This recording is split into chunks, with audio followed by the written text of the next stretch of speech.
পাকিস্তানের একজন গ্যাংস্টার আছে দাউদ ইব্রাহিম, তো ঢাকা হাটে এই ধরনের দাউদ ইব্রাহিম চলে এসেছে। এই কার কথা বলতেছ? তোর নামটা পরিষ্কার বলো তো, কার কথা বলতেছ? চুপ থাকা। ওই বেটা, কার কথা বলতেছিস তুই? আব্বাস উদ্দিন ওরফে মির্জা আব্বাস। বাংলাদেশের সবচেয়ে বড় আলেম আল্লামা মির্জা আব্বাস। খালি উল্টো পাল্টার কথা কয়, মানে পায়ে পাড়া দিয়ে ঝগড়া করতে চায়। আমার বাসায় আপনারা এসে চা খাই যান, চা খান, নাস্তা খান, বিরিয়ানি খান, সব খাবো। জীবনে নিরাপত্তার হুমকিতে আছি। ও যে আগে বলে তুই কই আসিস, ঘরে আয়, তোর দেখে ছাড়বো, এখন বলে বিরিয়ানি খাওয়াবে, এটা বলে ডাকতে চায়।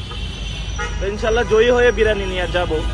এটা এগুলো হলো প্রচ্ছন্ন হুমকি দিচ্ছে, ইনডিরেক্ট হুমকি দিচ্ছে। আমি বললাম যে সমস্ত কথা না বলে বাবা আমার বাসায় আসো, চা নাস্তা খাও, কথা বলি। উনি বললেন আমি নাকি সন্ত্রাসীকারে হুমকি দিয়েছি।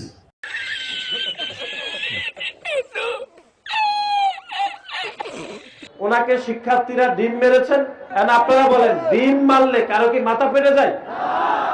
মিডিয়া তো উপরে থাকে, নিচে দিয়ে এমনি ঘুষি দিচ্ছে, ইট পাটকেল নিক্ষেপ করছে। আমি একটা ডিরেক্ট বড় একটা সন্ত্রাসীর বিরুদ্ধে দাঁড়ায় গেছি। এটা মনে হয় লাইফে আমি ভুল করে ফেলছি। আর এখন নির্বাচন করছি, তারাও যার যার জায়গায় ভালো, কিন্তু কথাবার্তা বেশিমাল বলতেছে আর কি।